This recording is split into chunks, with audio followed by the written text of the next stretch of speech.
এই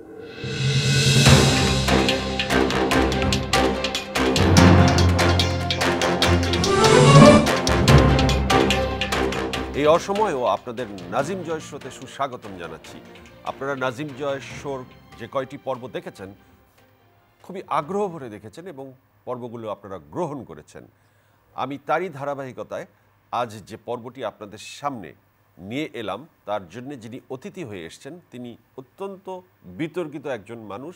তার নাম হেলেনা জাহাঙ্গীর। আপা, আপনি আমার দিকে তাকাতে পারেন। আপনি ফেসবুকে একটি লাইভ করেছেন, যে লাইভটি আমরা দর্শককে একটু দেখাতে চাই। আমাদের অনেক অর্ডার এখনো হাতে রয়ে গেছে, আমরা ইচ্ছা করলে গার্মেন্টসটা বন্ধ দিতে পারি না। আর গার্মেন্টস বন্ধ করলে আপনারা জানেন, অনেকেই দেখছি সোশ্যাল মিডিয়াতে বলেন, অন্যান্য মিডিয়াতে আমরা দেখছি বারবার বলছে যে মানুষের করোনায় অনেক জনগণ বলছে যে আমরা করোনায় মরতে চাই, আমরা না খেয়ে মরতে চাই না, আমরা ক্ষুধার্ত অবস্থায় মরতে চাই না, আমরা করোনা ভাইরাসে মরতে চাই। এই কষ্টের কথাগুলি কি আপনারা শোনেন না? যারা আপনারা তর্ক বিতর্ক করেন মালিকদের নিয়ে, আপনাদের তো অবশ্যই শোনা উচিত যে আসলে জনগণ কি বলছে, জনগণের খাবারটা কে দিবে। আপনারা যারা বড় বড় কথা বলেন সোশ্যাল মিডিয়াতে, আপনারা কি একজনের খাবার দিচ্ছেন? দিচ্ছেন না। আপনারা কি 10টা শ্রমিকের খাবার দিবেন না। আপনারা কি 100টা শ্রমিকের বেতন দিবেন না। সো আপনারা বড় কথা বলতে আসবেন না। যারা শ্রমিক পালে, যারা গার্মেন্টস চালায়, তাদেরই যদি দায়িত্ব, তারাই অবশ্যই শ্রমিকদের বেতন দিবে, তারাই শ্রমিকদের ভাতা দিবে। এই কথাগুলো বলবার পরে মানুষ আপনার উপর ক্ষেপে গেছে, এই লাইভটা শেয়ার করছে এবং আপনার বিবেক নিয়ে প্রশ্ন উঠেছে এবং অনেকে আপনাকে অভিশাপ দিচ্ছে যে এই মহিলার আসলে তো কোনো মানবিকতা নেই।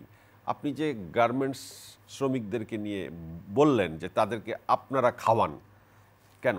তারা কি কাজ করে না? কাজের বিনিময়েই তো তারা বেতন পায়।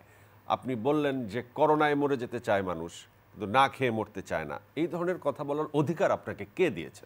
আমি আমার লাইফটা আমি নিজেই তো করেছি, অবশ্যই আমার কথাগুলো আমার মনে আছে। আর তুমি যদি দেখে থাকো, দর্শক যদি দেখে থাকে, নিশ্চয়ই সেখানে শুনেছি আমি কি বলেছি। সেটা ছিল যে অনেকে দেখেছি সোশ্যাল মিডিয়াতে বলতে যে আমরা করোনায় মরবো, তারপর আমরা না খেয়ে মরতে চাই না। কারণ অনেকে এখন কিন্তু না খাওয়া অবস্থায় আছে। আমরা যেটা দেখতে পাই যে অনেকে খাবার দিচ্ছে, শহরে, বন্দরে, এলাকায়, সব জায়গায় কিন্তু খাবার বিতরণ করছে। সরকারিভাবে, বেসরকারিভাবে যার যার নিজস্ব দায়বদ্ধতা থেকে কিন্তু সেটা করে যাচ্ছে। এবং আমি কিন্তু ওখানে আমি বারবারই দেখেছি, যখন আমাকে নিয়ে ভাইরাল করা শুরু করেছে তখন থেকে আমি বারবারই এটা নিজেই দেখছি। সকালে দেখছি, দুপুরে দেখছি, বিকালে দেখছি। আমি কিন্তু সেখানে কোনো অযৌক্তিক কোনো কথা আমার কাছে মনে হয় না যে আমি বলেছি। আমি যেহেতু আমি তোমাকে থামিয়ে দিয়ে বলি, আমি যেহেতু মানবিক কাজ করি, আমি কিভাবে অমানবিক কথা বলতে পারি? কিন্তু আপনার কথাগুলো তো অমানবিকই ছিল না। আমি বলেছি এবং আপনি পরবর্তীতে ক্ষমা চেয়েছেন, এই ব্যাপারে আমরা শুনেছি। ক্ষমা কি আসলে চেয়েছেন? আমি তো আল্লাহ পাকের কাছে ছাড়া আমি কারো কাছে ক্ষমা চাইবো না, কখনোই না। এই বক্তব্যের জন্য আপনি ক্ষমা চাইবেন না? কখনোই না। আপা, আপনি অস্ট্রেলিয়া থেকে ফিরেছেন কয়দিন আগে? আমি ফিরেছি 16 তারিখ। আপনি 16 তারিখে ফেরার পর 16 তারিখ থেকেই আপনি অ্যাক্টিভিটিস শুরু করেছেন, বিভিন্ন জায়গায় গিয়েছেন, বিভিন্ন সেমিনার করেছেন, অফিস করেছেন, মানুষের সাথে মিশেছেন এবং এখন আপনার ঠান্ডা কাশি বলে আপনার কাছ থেকেও মানুষজন দূরে সরে যায়, এরকমও আপনি বলেছেন। তো আপনার তো থাকার কথা ছিল আইসোলেশনে কিংবা হোম কোয়ারেন্টাইনে। আপনি সেই সচেতন নাগরিক হয়ে সেই নিয়মটি কেন মানেননি? এখানে একটু ক্লিয়ার করি, সেটা হচ্ছে অস্ট্রেলিয়ার প্রার্থী আমি ছিলাম 15 দিন, লাস্ট 15 দিন যখন আমি আসলাম বাংলাদেশে। আসার পরে কিন্তু আমাদের নিজস্ব যেহেতু ডক্টর আছে, আমরা নিজস্ব ডক্টরের মাধ্যমে আমরা নিজেরাই ট্রিটমেন্ট করিয়েছি, দেখিয়েছি, টেস্ট করিয়েছি। আপনি করোনা টেস্ট করিয়েছেন? সব রকমের টেস্টই করা হয়েছে, আমার ব্লাড টেস্ট। এবং আমি এসছি মূলত যেহেতু 17 তারিখ আমাদের জাতির পিতার জন্মদিন ছিল, আমার আসার কথা ছিল আরও পরে 31 তারিখ আসার কথা ছিল মার্চের। সেখানে কিন্তু আমি ইচ্ছে করে 16 তারিখ আসি, যেন 17 তারিখে আমি বঙ্গবন্ধু জন্মদিনে আমি একটু যুক্ত হতে পারি, সেটার জন্যই আমার আশা। তো সেই সুবাদে যেহেতু আমি বাংলাদেশে আসছি, যে আর পার্থে কোনো করোনা ভাইরাসের কোনো লক্ষণ ছিল না ওই মোমেন্টে যখন আমি আসছি। কিন্তু তখন বাংলাদেশে অলরেডি করোনা ভাইরাস ধরা পড়ে গেছে এবং সতর্ক অবস্থায় এয়ারপোর্টগুলো চলে গিয়েছে। না, তখন মাত্র টেস্ট শুরু হচ্ছিল 16 তারিখের তখন থেকে কিন্তু আপনি কিন্তু হোম কোয়ারেন্টাইনের ব্যাপারটি জানতেন না। আপনি তখন কিন্তু আপনার ফেসবুক বিভিন্ন লাইভেও আপনি হোম কোয়ারেন্টাইন নিয়েও প্রশ্ন করেছিলেন যে আসলে হোম কোয়ারেন্টাইন কি, আপনি জানতেন না। কিন্তু তখন আপনার থাকার কথা আপা হোম কোয়ারেন্টাইন। জানতাম না বলে তো আমি তো আর একদমই অজপাড়াগা থেকে আসিনি, অশিক্ষিত নারী না। আমি কিছুটা হলেও তো লেখাপড়া করেছি, হয়তো বা ঢাকা ইউনিভার্সিটি থেকে মাস্টার্স করে নিই, কিন্তু আমি তো লেখাপড়া করেছি। হোম কোয়ারেন্টাইন শব্দটা নিয়ে অনেকে অনেক কথা বলেছে, যে অনেকে বলতেই পারছে না মুখ দিয়ে যে এই শব্দটা এত কঠিন একটা শব্দ, যেটা মুখ দিয়ে অনেকের আসতে কষ্ট হচ্ছিল, যে হোম কোয়ারেন্টাইনটা কি, এটা অনেকেই বুঝতেছিল না। এবং এটা নিয়ে কিন্তু আমি ফেসবুকে লাইভে এসে বোঝানোর চেষ্টা করেছি যে আমরা একাকিত্ব থাকি, আমরা আলাদা থাকি, আমরা পরিবারের কারোর সাথে কম মিশি, সেটার জন্য আমাদেরকে আসলে হোম কোয়ারেন্টাইনে রাখা বা অফিস যারা করছি, নারী উদ্যোক্তা যারা আছে, যারা আমরা অফিস করছি, তাদের জন্য আসলে বাসা থাকাটা হচ্ছে হোম কোয়ারেন্টাইন। আমি এটা বুঝিয়েছি, লিখেছি। আপনি একজন গার্মেন্টস মালিক, তো আপনি কি ভাবছেন এই যে গার্মেন্টসের শ্রমিকরা এলো, আপনি তো খুশি হলেন যে গার্মেন্টস চালু হবে, আপনি তাদেরকে দিয়ে কাজ করাতে চাচ্ছেন। জয়, এখানে আসলে খুশি অখুশির ব্যাপার না, এই ক্রুশিয়াল মোমেন্ট কিন্তু 17 কোটি মানুষের জন্যই। সাথে সরকার কিন্তু আমাদেরকে অনেক কিছুর চেষ্টা করছে আমাদেরকে এখান থেকে কীভাবে রিকভারি করা যায়। এজ এ গার্মেন্টস মালিক হিসাবে আমি তো একটা আমাকে তো কথা বলার স্বাধীনতা থাকতে হবে, যেহেতু আমি একটা গার্মেন্টসের মালিক। আফটার অল আমার ছেলে মালিক, আমার হাজব্যান্ড আছে, আমি আছে, আমরা তিনজনই গার্মেন্টস ব্যবসার সাথে জড়িত। আমি কিন্তু লাইভে গার্মেন্টস সেক্টর নিয়ে কথা যেটা বলেছি, লিগ্যাল কথা বলেছি, যে শ্রমিকদেরকে কিন্তু ছুটি দেওয়া হয়েছে সরকারি ছুটির সাথে তাল মিলে। আমরা যারা গার্মেন্টস মালিক আছে, আমরা বলেছি বিজেএমই এবং বিকেএমইর অনুরোধে যে আপনারা 5 তারিখ পর্যন্ত আপনারা যার যার স্থানে থাকেন, আপনাদেরকে মানে শ্রমিকদের ভাইদের কথা বলছি, শ্রমিক বোনদের কথা বলছি, তাদেরকে কিন্তু বলা হয়নি যে আপনারা গ্রামে চলে যান।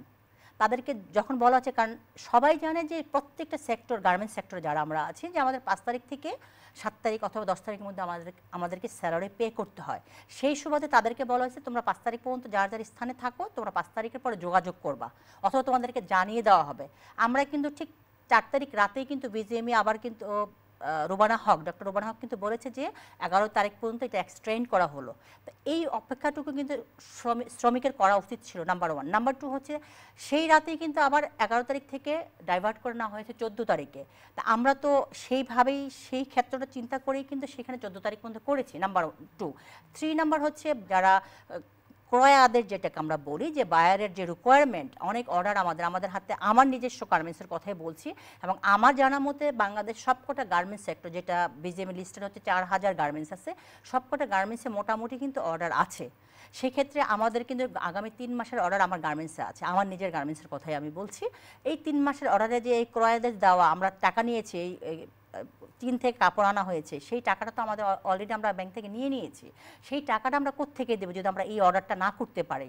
সেই সুবাদে আমাদেরকে কিন্তু বলা হয়েছে, অনুরোধ করা হয়েছে যে যাদের গার্মেন্টসে কাজ আছে তাদের সেফটি সিকিউরিটি অনুযায়ী তারা গার্মেন্টসের কাজটা তুলে নেবেন। আমি কিন্তু সেই কথাগুলি সুন্দর মতো বুঝিয়ে বলেছি। আমার হয়তো বোঝানোর মধ্যে হয়তো ভুল হতে পারে।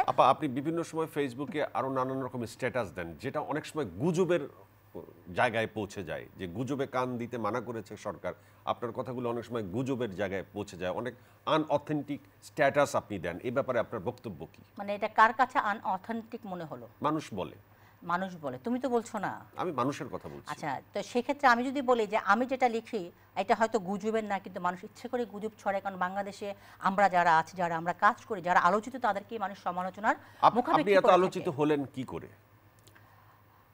আমি আলোচিত হলাম কি করে, এটা তো আসলে কোনো প্রশ্ন না। আমি কাজ করি, কাজ করতে গেলে তো কাজের দোষ ধরবে, কাজের প্রশংসা যেরকম করবে সেরকম নেগেটিভটা বলবে। আমরা একবার আপনাকে দেখেছি যে আপনি শ্রদ্ধেয় ডক্টর মাহফুজুর রহমান স্যারের সাথে গানের অফার পেয়েছেন বলে বক্তব্য দিয়েছেন, কিন্তু পরবর্তীতে আমরা টেলিফোন সংলাপ শুনেছি যে ডক্টর মাহফুজুর রহমান স্যার আপনাকে ফোন করে রীতিমতো গালাগালি করেছেন এবং আপনি কিন্তু সেখানে কথা এড়িয়ে গেছেন। না, উনি গালাগালি করেন না, উনি বললেন যে এর আগেও আপনি এটা করেছেন। কারণ ওনার বাসায় যখন ইভা রহমানের জন্মদিন ছিল, সেই জন্মদিনে যাওয়ার পর ইভা রহমানের গানটাকে মনে করেছে আমি গিয়েছি, হয়তোবা ফিগার স্ট্রাকচার একরকম ছিল বিধায় দর্শক যারা আছেন, যারা ইউটিউব ব্যবহার করেন, ফেসবুক ব্যবহার করেন, তারা ওই গানটাকে ভেবেছে আমি মাহফুজ ভাইয়ের সাথে গান করেছি। মাহফুজ ভাই এজ আমি বলবো আমার দেখা মতো একজন ভালো মানুষ উনি। ওনারও চ্যানেল আছে, আমারও চ্যানেল আছে। আমরা কম্পিটিটিভ, আমরা কোনোদিনও ভাববো না যে আমরা দুজনের প্রতিদ্বন্দ্বী, কারণ ওনাকে আমি সবসময় রেসপেক্ট করি। আর আরেকটা কথা, উনি কিন্তু জয়যাত্রা ফাউন্ডেশনের অ্যাডভাইজার হিসাবে ওনাকে সর্বপ্রথম আমরা নিয়েছিলাম অ্যাডভাইজার হিসাবে, এখনও উনি আছেন। তো ওনার আসলে ওই অফারটা কিন্তু উনি করেন নাই, ওই অফারটা অনেকে আমাকে করেছে ফোনে, মেসেঞ্জারে এবং ফেসবুকে। ওনার সাথে গান গাইতে আপনাকে অফার কেন করলেন, এটা কি আপনি বুঝতে পারেননি? আমি তো গায়িকা না। আমি সবসময় বলবো যে আমি স্পষ্টবাদী বলেই হয়তো আমাকে নিয়ে গুজব রটাচ্ছে, আমাকে নিয়ে ভাইরাল করার চেষ্টা করে, কারণ আমি যেহেতু গায়িকা না। কারা আপনার শত্রু? সব সেক্টরে আমার শত্রু আছে, আমি সবসময় এটা লিখিও ফেসবুকে যে আমার সব সেক্টরে আমার শত্রু আছে, আমি যুদ্ধ করেই আসলে আমাকে চলতে হচ্ছে, এখনও আমি যুদ্ধ করেই যাচ্ছি। ঘরের শত্রু বিভীষিকা বলে না, আমার ঘরেই তো অনেক শত্রু আছে, আমার আমার বিভিন্ন সেক্টরে আমার নিজের বন্ধু বান্ধবরাই আমার শত্রু, আমার তো কিছু করার নেই। এই শোতে আমরা এর আগের বার অনন্ত জলিল এবং বর্ষা এসেছিলেন, আমরা একটি ডকুমেন্টারি দেখিয়েছিলাম একজন নিরীহ দরিদ্র লোকের উপর, এবং তাকে তারা অনুদান দিয়েছে। আমরা আপনার উদ্দেশ্যেও বলতে চাই যে আমাদের চেনা জানা একজন মহিলা আছে যার নাম মায়ন, সে একজন নিম্ন মধ্যবিত্ত এবং তার দুটি কন্যা, যার ভিতরে একটি কন্যার বিয়ে হয়েছে, তার স্বামীর কোনো রোজগার নেই, তিনি স্ট্রাগল করে সংসারটি পরিচালনা করেন এবং সংসার পরিচালনা করতে অনেক কষ্ট পেতে হয়। হাজারো ইচ্ছা চাপা দিয়ে দিব্যি ভালো থাকার অভিনয় করে সমাজের সাথে তাল মিলিয়ে চলা মানুষগুলোই মধ্যবিত্ত। আড়ালে চুপি চুপি কাঁদলেও হাসি মুখ দেখা যায় সব সময়। এদের জীবন থাকে সবসময় আক্ষেপে ভরা, আক্ষেপেই কেটে যায় জীবন। মধ্যবিত্তের অধিকাংশ সময় কাটে জীবনের সাথে সংগ্রাম করে, জীবনের প্রতিটি পদক্ষেপেই লড়াই করে টিকে থাকতে হয় তাদের। আমরা তো মধ্যবিত্ত পরিবার, মনে করেন যে এখন আমাদের সব কিছুই ছিল ভাইয়া, একসময় সব কিছুই ভালোই ছিল। আমার ছেলে মেয়ে 3 জন, এক ছেলে 2 মেয়ে, আমার হাজবেন্ডের দোকান ছিল, এখন আছে, কিন্তু মনে করেন এখন ঢাকাতে যে আমাদের হলো যে গার্মেন্টসের সাথে সব কিছু রিলেশন ছিল, এখন যেহেতু ঢাকার থেকে সমস্ত গার্মেন্টসগুলা মানে বড় বড় গার্মেন্টসগুলা চলে গেছে এক এক সাইডে, এখন আমাদের দোকানের অবস্থা খুবই করুণ, মানে খুবই খারাপ। আমার ছেলেও চাকরি করতো, আমার ছেলে মেকানিক ছিল, এখন এই বড় বড় ইয়েগুলো চলে যাওয়াতে এখন যে ছোট ছোট ফ্যাক্টরিগুলো আছে এগুলোতে চাকরি করলে দেখা যায় ঠিকমতো বেতন পাওয়া যায় না। আর আগে যেই চাকরি করছে সেই থেকে অনেক সীমিত বেতন, কারণ এই বেতনে আমাদের চলতেও অনেক কষ্ট হয়। এখন আমার ছেলেরও চাকরি নাই, ছেলেও দোকানি করে, এখন আমাদের খুবই সংকটে আছি। এখন ছেলে মেয়েদেরকে মানুষ করছি, লেখাপড়া করাইছি, আমার এক বড় মেয়েকে বিয়ে দিচ্ছি, ছেলেও বিয়ে করছে, ছেলের এক বাচ্চা আছে। এখন আমার হাজব্যান্ডেরও তেমন কামাই রোজগার নাই, এখন যেই দোকান আছে এই দোকানে তেমন, আর এখন তো করোনার জন্য তো একদমই স্রেফ বন্ধ। আগে তো তাও যাও একটু রোজগার পাতি করছে, এখন তো তাও না, মানে আমাদের জন্য এখন মানে খুবই করুণ অবস্থা। আমরা না পারি ঘর থেকে বের হইতে, না পারি কারো কাছে চাইতে, না পারি আমরা কিছু করতে। লজ্জা, জড়তা ও আত্মসম্মান বোধকে বিকিয়ে দিয়ে সাহায্যের জন্য দুহাত বাড়াতে কষ্ট হয় তাদের, পারে না। তাই নিজেদের স্বপ্ন বিসর্জন দিয়ে সন্তানদের আগলে রাখে মায়া, মমতা ও ভালোবাসার বন্ধনে। মধ্যে এক মেয়েকে তো আল্লাহর রহমতে বিয়ে শাদী দিছি, এখন আরেক মেয়ে বিয়ের বাকি আছে, এখন চেষ্টা করতেছি, প্রায় আগাই আসছিল, কিন্তু এর মধ্যে তো যেই করোনা আসছে, যেই রোগ আসছে, এই রোগে মনে করেন একদম সব কিছুই বন্ধ। এখন মনে করেন যে এই মুহূর্তে যে আমি কিছু করব বা আল্লাহর রহমতে এটা শেষ যদিও হয়ে যায়, আল্লাহ যদি রহমত করে এই রোগ শেষ হয়ে গেলে তারপরেও যে আমি একটা কিছু করব, এই মুহূর্তে আমার মেয়েটাকে নিয়ে আমি খুব ইয়েতে আছি। এরপরে যদি আল্লাহর পাক করোনা স্বাভাবিক করে, আল্লাহ যদি রহমত করে, তারপরে আমি মেয়েটাকে বিয়ে শাদী দিতে চাই। কেউ যদি ভাই আমার পাশে দাঁড়ায় এই সময় আমার মেয়েটার বিয়ে দেওয়ার জন্য, তাইলে আমি আজীবন ওনার কাছে কৃতজ্ঞ থাকবো, ঋণী থাকবো, এই আর কি। এখন আল্লাহ পাক যদি ওনার এরকম কেউ কারোরে আমার পাশে আইনা দেয়, মানে আমি খুবই আল্লাহর কাছে ইয়ে করব। এই পরিবারটির সামনে একটি মেয়ে আছে, এই মেয়েটির জন্য আপনি কি কিছু করবেন? মেয়েটি কি বড় এখন? জি, মেয়েটির বিয়ের লেখাপড়া বয়স হয়ে শেষ। গেছে, আচ্ছা। মেয়েটি হয়তো এবছর বা আগামী বছরই তার বিয়ের আমি কথা। তো সবসময় আসলে করেই যাচ্ছি, তোমরা সবাই জানো যারা সোশ্যাল মিডিয়া ব্যবহার করে থাকে বা যারা মোটামুটি আমাকে চেনে জানে যে আমি জয়যাত্রা ফাউন্ডেশনের মাধ্যমে অনেক অনুদান দিয়ে থাকি, অনেক এতিমখানা হোক, অনেক পথচারী বাচ্চা এডুকেশন সর্বক্ষেত্রে আমি করে থাকি। অবশ্যই আমি এই মেয়েটার পাশে অবশ্যই দাঁড়াবো, মেয়ের বিয়ের সময় আমি তাকে বিয়ের জন্য সহযোগিতা করব। সহযোগিতার পরিমাণটা কিরকম? এটা আসলে আমার সামর্থ্য অনুযায়ী আমি যতটুকু পারি যদি করব। আপনি এই শোতে ডিক্লারেশনটা দেন। আমি যখন তার বিয়ে হবে অবশ্যই আমি বিয়ের দাওয়াতে অ্যাটেন্ড করবো এবং তাকে আমি 1 লক্ষ টাকা আমি দিব।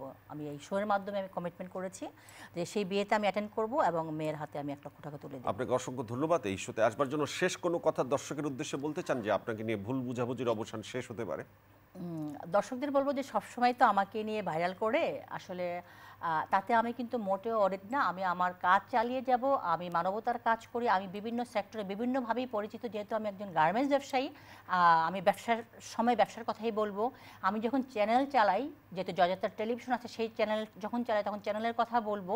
আমি যখন উপস্থাপিকা হই, উপস্থাপিকাদের নিয়েই কথা বলবো। যারা উপস্থাপিকা আছেন বা উপস্থাপক আছেন, হয়তো তাদেরকে দেখে হয়তো আমি শিখছি, বা আমি মনে করি আমি একজন হেলেনা জাহাঙ্গীর, আমার শেখার শেষ কিন্তু নেই, কারণ মৃত্যু পর্যন্ত কিন্তু মানুষ শিখে। তো আমি চাই যে যারা সমালোচক আছেন আলোচক আছেন, আপনারা সমালোচনাটা আসলে ভালো কিছু নিয়ে করেন, এটাই আমার অনুরোধ থাকবে। সবার জন্য অনেক অনেক শুভকামনা। আপনাকে অসংখ্য ধন্যবাদ। নাজিম জয় শোতে আজও আমরা একটি মানুষের উপকার করতে পারলাম এবং উপকারটি করলেন হেলেনা জাহাঙ্গীর। আমাদের এই প্রচেষ্টা অব্যাহত থাকবে। আপনারা ভালো থাকবেন।